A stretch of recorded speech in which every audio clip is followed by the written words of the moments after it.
ये रहा सामने राज के इंटर कॉलेज।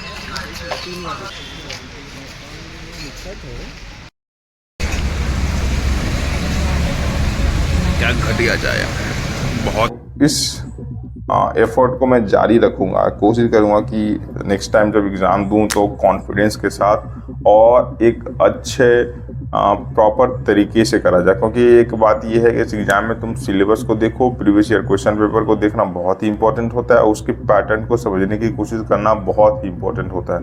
अगर इस चीज़ को अगर समझ गए तो मुझे लगता है कि एग्ज़ाम जो है एग्ज़ाम को क्वालिफाई करा जा सकता है। लोग करते ही आए ऐसे।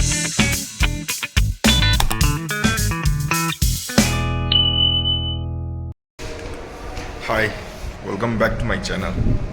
तो अभी 7 बजने वाला है और अभी हम लोग निकलेंगे और यहाँ से फिर पहले तो स्टेशन के पास जाना है, वहाँ से फिर ऑटो पकड़ के वहाँ से जाना है शिमला बाईपास। तो वैसे अगर मैं आपको बताऊँ ना तो अभी थोड़ा सा डर लग रहा है क्योंकि एग्ज़ाम कुछ देर के बाद ही होना है और पता नहीं कैसा क्या होगा, थोड़ा सा वो घबराहट है। तो देखो पहले एग्ज़ाम कैसा जाता है, डर है बट कोशिश करेंगे ठीक जाए। बट कुछ कहा नहीं जा सकता ना, यूपीएससी का एग्ज़ाम।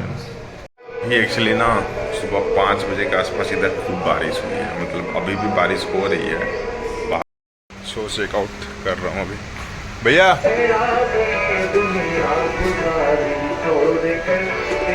भैया 7 के बाद देखो सुबह सुबह का माहौल ऐसा कुछ दिख रहा है यहाँ पे। और फिलहाल अभी विक्रम शायद आगे मिलेगी वहाँ पे 5 नंबर के लिए, तो वहाँ पे जाके पकड़ना होगा।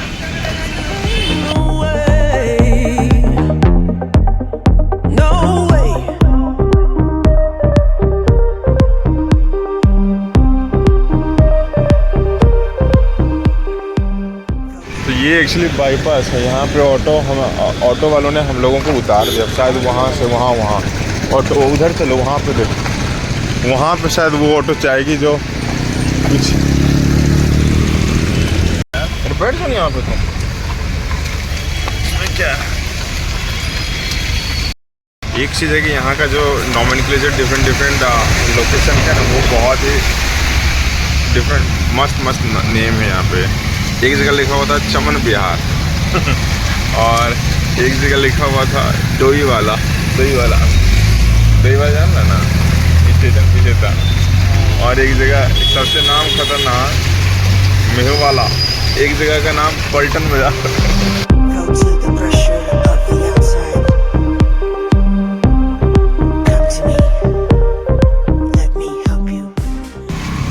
कितना हो गया भैया? वो है ना।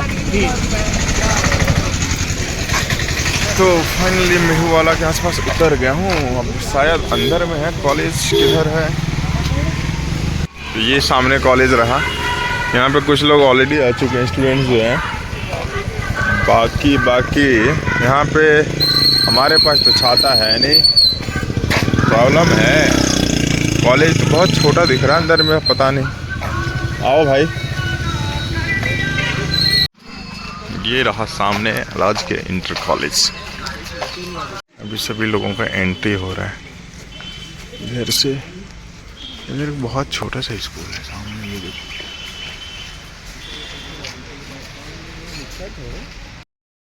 तो अब कॉलेज के अंदर जो है ना, मैं एंटर कर रहा हूँ।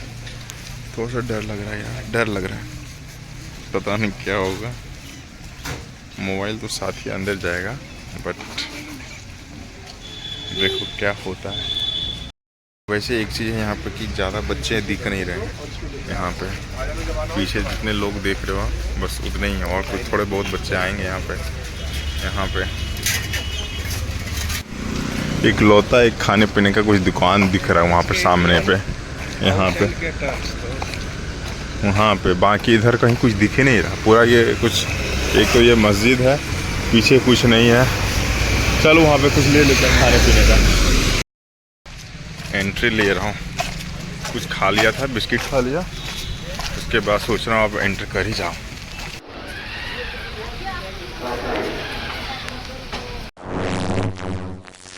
खाने पीने के लिए कुछ इधर ढाबा वाबा है। एग्ज़ाम से निकलने के बाद कुछ ये सब जगह है। एरिया जो मुझे लग रहा है, समझ रहा है, वो पूरा का पूरा थोड़ा सा एक कौन सा गांव टाइप का फीलिंग आ रहा है इधर से। कुछ ज़्यादा वो डेवलपमेंट नहीं है, बट ठीक है। आसपास अभी खाने पीने के लिए कुछ देखना पड़ेगा क्या है नहीं है, क्योंकि भूख तो लगी है। 2 बजे से फिर एंटर होना पड़ेगा। इसी के लिए ये इलाका जो है तेलपुर चौक पड़ता है। बाकी एरिया पूरा गांव वाला फील देता है। ये देखो पूरा का पूरा इधर जो एरिया खाली है, और इधर कुछ एक रोड इधर जाती है, एक रोड ये उधर से सामने जाती है। ये हरवज वाला मार्ग कोई है इधर। अब इधर खाने पीने का कुछ देखना है फिर से। तो शिमला हाईवे बाईपास में भटकते भटकते मेरे को सामने वो पहाड़ पत्थर वो दिखा मुझे। तो सामने यहाँ से पहाड़ स्टार्ट हो जाती है। तो स्टार्ट नहीं, बेसिकली ये कहने का मतलब यहाँ से दिखाई दे रहा है, और इधर भी कहीं दिखाई देता है। आगे कुछ खाने पीने के लिए कुछ बता रहा है कि कहीं पे मिलता है। तो घूमते घूमते जा रहा हूँ, और ये व्यू बहुत अच्छा है। कुछ देर पहले तक मुझे लग रहा था कि सामने वाला ये सब जंगल, इधर भी जंगल है, पर समझ नहीं आ रहा था यार, पता नहीं क्या है क्या है। क्योंकि जंगल से ज़्यादा वो छोटे छोटे पौधे दिख रहे थे यहाँ पे। उसके बाद एक जगह फिर देखा बोर्ड में लिखा हुआ था ये चाय बागान है, इसके सामने कूड़ा फेंकना मना है, बट कूड़ा आपको दिख जाएगा। यहाँ से आप देखो ये धर्मावाला, प्रेम नगर, हरबटपुर, यहाँ का नोमेनक्लेचर बहुत तगड़ा तगड़ा है। और आगे जाके वहाँ से जाती है प्रेम नगर में एंट्री होती है उधर। वो गोरखपुर चौक भी है। काफ़ी लंबी जर्नी के बाद एक दुकान मिला। बेसिकली ये दुकान है जहाँ पे बिरयानी मिलता है। तो कुछ यहाँ पे इस लोकेलिटी में तो बिरयानी खा के फिर जाता हूँ। जी तुमको यहाँ पे दिख जाएगा कि जितने भी शॉपकीपर्स हैं उनके शॉप के ऊपर ही आपको मिल जाएगा, शॉप नंबर लिखा हुआ मिलेगा। और सबका कलर देखो यहाँ से वहाँ तक। वो बेसिकली प्रोग्राम था, किसी से बात किया दुकानदार से, तो बोला वो स्मार्ट सिटी मिशन के अंदर जो है ना, ये प्रोग्राम सबके अंदर, सबके घरों के ऊपर डैशबोर्ड जो दिखेगा ये वाला, इधर भी हो, सब आपको एक जैसा ही मिलेगा, सारा का सारा सेम कलर मिलेगा। अभी चाय पीने के लिए आया था। इस चाय के कलर को देख के मुझे पता चल गया कि बहुत पुराना चाय है, उसी को गर्म कर करके दे रहा है। क्या घटिया चाय है, बहुत मीठा है, बहुत चीनी इसके अंदर डाला हुआ है। ये स्कूल है और सभी लोग जा रहे हैं फिलहाल। मिनटों में सारा का सारा स्कूल खाली हो गया। सभी लोग यहाँ से निकल लिए, पूरा खाली। सामने भीड़ लगी हुई है। अभी एक्चुअली बकने का कुछ भी मन नहीं कर रहा, कुछ भी बोलने का मन नहीं कर रहा। तो मैंने 50 से 60 क्वेश्चंस किया, और उसमें अब ये देखने वाली बात है कि क्या होता है। आंसर की जब इधर उधर से पब्लिश हो जाएंगे तो मैं चेक करूँगा कि क्या मेरा रिजल्ट आ रहा है किस तरीके से। हाँ, थोड़ा सा एग्ज़ाम के पहले मुझे सच पूछो तो एग्ज़ाम देने के बाद एक ये जो पहले से डर बना हुआ था, लोगों के जो ना माहौल बना देते हैं यूपीएससी को लेकर, भाई ये बहुत एग्ज़ाम टफ होता है। और तुम मेन ये भी बात है कि बहुत सारी चीज़ों को छोड़कर तुम इस एग्ज़ाम को प्रिपेयर कर रहे होते हो, तो जब तुम फेल होते हो तो बड़े सारे क्वेश्चंस भी उठते हैं, और तुम्हें ये भी लगता है कि यार लाइफ में तो मैंने अपने लाइफ को एक तरीके से बर्बाद ही कर दिया, क्योंकि 4 साल 5 साल या किसी के 2 साल 3 साल लगे हुए हैं, तो दिक्कत हो जाती है। और दूसरी बात, मुझे ये इस एग्ज़ाम को देने के बाद लगा कि मैं खुद को पहले बहुत एक तरीके से बोलूँ तो खुद पे डाउट कर रहा था कि शायद मुझसे हो पाएगा कि नहीं हो पाएगा।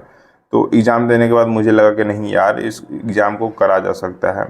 बट वो जिस तरीके से मैं डर रहा था वो डरने की ज़रूरत नहीं है। और साथ ही साथ जो एक तरीके से बोलो कि बेसिक्स, एक चीज़ ये है कि एग्ज़ाम को देखने के बाद लगेगा कि यार बेसिक जो तुम पढ़े हो, एनसीईआरटी की जो भी बुक तुम पढ़े हो, उसको कम्प्लीटली तुमको रिवाइज करते ही रहना पड़ेगा। अदरवाइज इसका कोई ऑप्शन नहीं है, क्योंकि जो इकोनॉमिक्स के क्वेश्चन अगर तुम जाओगे, या पॉलिटिकल साइंस के लिए तो चलो तुम जो भी तुम्हारे पास लक्ष्मीकांत है उससे तुम्हारा हो जाएगा, लेकिन इकोनॉमिक्स के लिए क्वेश्चन या ज्योग्राफी के क्वेश्चन को मुझे लगा कि जो एनसीईआरटी की बुक है उसको पढ़ लो, तुम्हारा काम हो जाए, बाकी कुछ भी नहीं करना है। तो ये बेसिक्स है पेपर 1 के लिए मुझे लगा। और पेपर 2 के लिए अगर हम देखें तो वहाँ पे क्वेश्चन थोड़ा सा टफ तो था। मैथमेटिक्स के जो क्वेश्चन जनरली जो भी क्वेश्चन थे, मतलब तुमको उसमें टाइम टेकिंग है, वहाँ पे ऊपर से वो तुमको सोचना पड़ेगा। अगर तुमने मैथ्स के बारे में तुम्हें कुछ आइडिया नहीं है तो तुम्हें प्रॉपर इसके बारे में तुमको पढ़ाई करनी होगी मैथ्स को लेकर। इंग्लिश का तुम अगर जैसे बात करो कि इंग्लिश का जो पैसेज था वो भी आसान नहीं था, क्वेश्चन ठीक था, बट ओवरऑल करा जा सकता था। बट इस एग्ज़ाम से देखने के बाद मुझे यही लगा कि मुझे जिस तरीके से मुझे डर लग रहा था कि मैं शायद नहीं कर पाऊँगा, या उस तरीके का जो कॉन्फिडेंस खुद पे नहीं आ रहा था, तो वो इस एग्ज़ाम में हो सकता मेरा रिज़ल्ट ना हो। क्वेश्चंस जितने बनने चाहिए थे नहीं बने, तो लेकिन इस एग्ज़ाम को देने के बाद मुझे लगा कि नहीं, कॉन्फिडेंस आ सकती है और करी जा सकती है। ऐसा नहीं है कि ये मेरी कैपेबिलिटी के बाहर है, इस एग्ज़ाम को क्वालिफाई नहीं करा जा सकता, या एग्ज़ाम को के क्वेश्चंस जो हैं उसको सॉल्व नहीं करे जा सकते हैं। तो ये सब चीज़ें हैं, बट अभी फ़िलहाल तो इतना ही। आगे आपको और भी इस जर्नी में मैं बताऊंगा। मैं इस एफ़र्ट को मैं जारी रखूंगा, कोशिश करूंगा कि नेक्स्ट टाइम जब एग्ज़ाम दूं तो कॉन्फिडेंस के साथ और एक अच्छे प्रॉपर तरीके से करा जाए। क्योंकि एक बात ये है कि इस एग्ज़ाम में तुम सिलेबस को देखो, प्रीवियस ईयर क्वेश्चन पेपर को देखना बहुत ही इंपॉर्टेंट होता है, और उसके पैटर्न को समझने की कोशिश करना बहुत ही इंपॉर्टेंट होता है। अगर इस चीज़ को अगर समझ गए तो मुझे लगता है कि एग्ज़ाम को क्वालिफाई करा जा सकता है। लोग करते ही आए, ऐसा नहीं है। और जो सबसे बड़ी बात है कि मुझे जो खुद पे कॉन्फिडेंस नहीं हो रहा था, उस कॉन्फिडेंस को लाना मेरे लिए बहुत ही इम्पोर्टेंट है। तो अब ये है कि इस क्वेश्चन को देखने के बाद, एग्ज़ाम को देने के बाद, मुझे लगता है कि मैं अब जिस तरीके से मुझे मेहनत करनी चाहिए थी, और जो एक प्रॉपर सिलेबस को देखते हुए, गाइडलाइंस को, उन सारी चीज़ों को ध्यान में रखते हुए वो मुझे करने की ज़रूरत है। तो मुझे लगता है कि कल को शायद मेरा रिज़ल्ट हो सकता है। तो आज इतना ही, मिलते हैं नेक्स्ट वीडियो में। Thank you so much.